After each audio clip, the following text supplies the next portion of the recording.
Alors, Hashem, le Chok l'Israël ce matin, Sota 48a. Mishebatla Sanhedrin. On dit que depuis que le Sanhedrin s'est exilé de sa place, le Sanhedrin s'est exilé du Beth Amikdash 40 ans avant la destruction du temple. Qu'est-ce qui est arrivé? Ils ont déjà prévu la destruction. Ils avaient une chambre dans le Beth Amikdash qu'on appelait l'Ishkat HaGazit. Et 40 ans avant que le Beth Amikdash soit détruit, ils ont été exilés de leur place.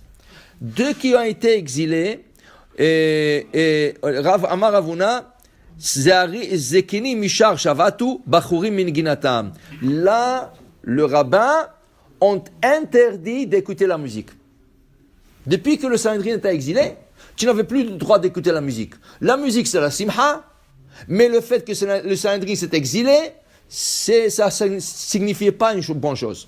Dans ce cas, ils ont interdit la musique, comme dit le prophète Jérémie, Zekinim Mishar Shavatu. Les Zekinim, qui sont les âgés, les sages, ont quitté le Sha'ar, ils ont quitté la place où ils étaient, Bachurim Mineginatam, alors le jeune ne chantait plus. Amarav, Udna de Sham'a Zimra Te'aker. Dit Rav, une oreille qui écoute la musique mérite d'être coupée. Ça veut dire que c'était très fort. On a interdit d'écouter la musique. Et en vérité, même aujourd'hui, en ère actuelle, on n'a pas le droit d'écouter la musique. Ah, tu vas me dire que tout le monde écoute la musique, il y a tellement de chanteurs juifs. Oui. On te dit, vous allez voir bientôt qu'est-ce qui est arrivé à leur époque, et on va le traduire à notre époque, et on va comprendre la décision finale qui a été donnée. Je saute un peu la Gemara, et j'arrive dans quelques lignes plus tard, Rav Huna Batil Zimra. Rav Huna, dans son territoire, là où il était rabbin, il a interdit d'écouter la musique. Okay? Et c'était pas un petit territoire, c'était tout l'endroit. Kam mea avazi bezouza, ou mea sea chite bezouza, velo baya. Tu pouvais acheter 100 canards pour $1, il n'y avait pas d'acheteur. Les gens ont perdu le goût de la vie. Okay? Ils n'avaient plus envie de faire des choses. Ils étaient tristes. Ils étaient désintéressés. Okay? Ils étudiaient, ils mangeaient, mais pas plus que ça. Alors le marchand lui disait, tiens, je te le vends 100 canards pour $1, pas d'acheteur. Et il y avait 100 sacs de blé, okay? Pour $1, pas d'acheteur. Les gens mangeaient un peu, rien que pour se nourrir, pour se maintenir, c'est tout. Il n'y avait pas envie de vivre. Ata Rav Chizda, il est venu rabbin après Rav Huna, qui s'appelait Rav Chizda, Zilzel. Alors lui, il n'a pas fait attention à ce décret, et les gens qui écoutaient la musique, il leur laissait faire, pas comme Rav Huna qui était juste avant lui, qui était très strict là-dessus, il laissait aucune personne écouter la musique. Rav Chizda, celui qui écoutait la musique, ok, yallah, pseder, pas de problème. Les gens ont commencé à écouter la musique, ils baillaient avaza bezouza velo mishtakach. Un canard à $1, tu ne trouvais pas. Avant, c'était 100 canards pour $1, il y avait en masse et personne ne voulait acheter. Maintenant les gens commençaient à écouter la musique, un canard pour $1 et tu ne trouves pas le canard sur le marché. Tout le monde achetait, tout le monde mangeait. Et après, il dit ici que les gens ont repris le goût de la vie. Alors là, tu comprends.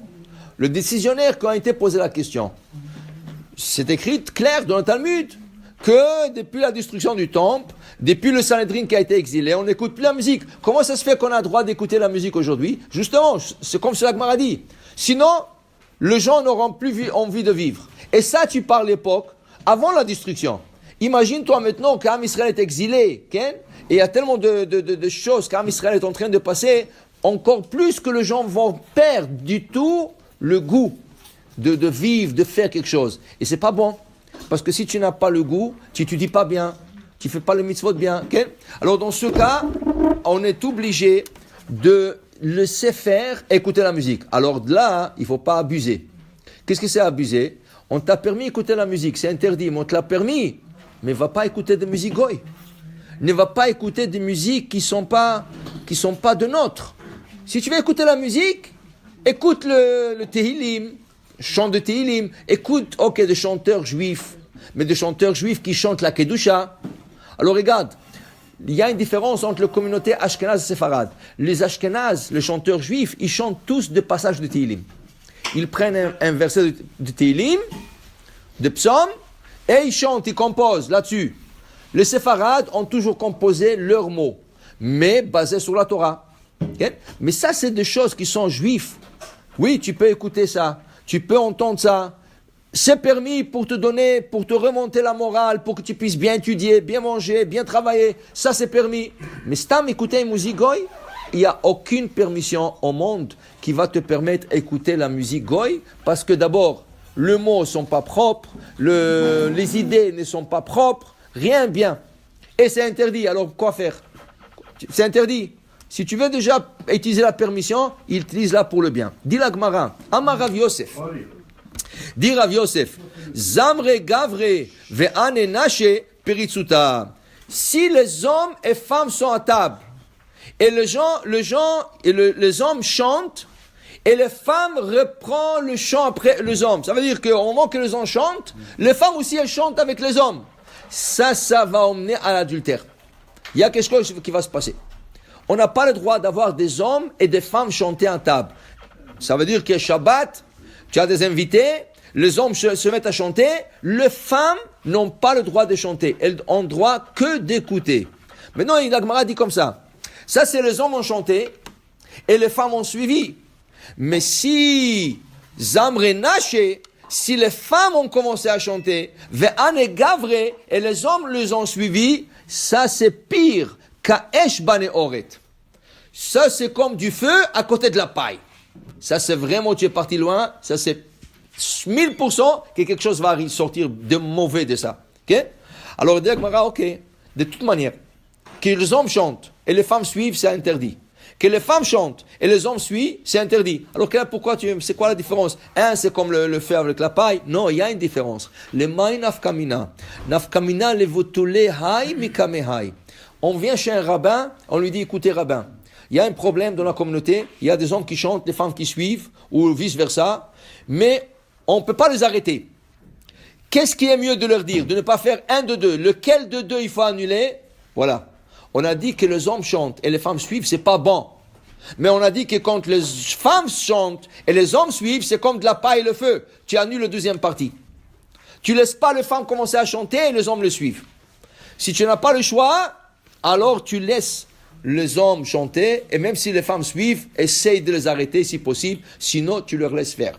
Alors de là va être la source que quand on ne peut pas faire ni un, ça veut dire le deux, on a besoin de choisir un sur l'autre, alors on laisse. Par exemple, le Rav Chida raconte dans son livre que dans une ville, un rabbin a vu que les gens se rasent à la lame, avec la lame. Ils rasent la barbe avec une lame. Il a essayé de les arrêter. Il dit, écoute, c'est trop dur, papa. Il dit, écoutez, on va faire un compromis. Vous vous rasez avec une machine cachère, c'est pas toutes les machines à rasoir, c'est pas toutes les rasoirs qui sont cachères. Par exemple, le rasoir Lift and Cut ne sont pas cachères. Okay? Lift and Cut, c'est pas cachère. Il y a des rasoirs qui sont pas cachères, il y a des rasoirs cachères. Même le rasoir, il faut savoir. Mais il leur a dit comme ça, rasez-vous cachère et je vous donne la permission de vous raser pendant le Homer. On sait que pendant le Homer, le 34 jours pour le Séfarade, on ne se rase pas. Okay? Il leur a dit, le compromis va être, vous arrêtez de raser à la lame, je vous laisse raser le Homer. Il a réussi. S'il aurait dit, vous rasez plus à la lame, il n'aurait pas écouté. Mais au moins, il a trouvé, la moindre des choses pour arriver. Et tu comprends, à la fin, même quand tu arrives à Homer, il y a beaucoup de gens qui ne sont pas rasés. Alors, il faut savoir chaque situation, cas par cas, il faut analyser. Si tu ne peux pas tout annuler, qu'est-ce qui est le plus mauvais, qu'est-ce qui est moins mauvais, et tu essaies de choisir, mais ça demande Da'at Torah, un rabbin qui pense, qui réfléchit et qui sait comment arranger les choses et pour ramener les gens à la Teshuvah. Baruch Adonai Le'olam. Amen ve Amen.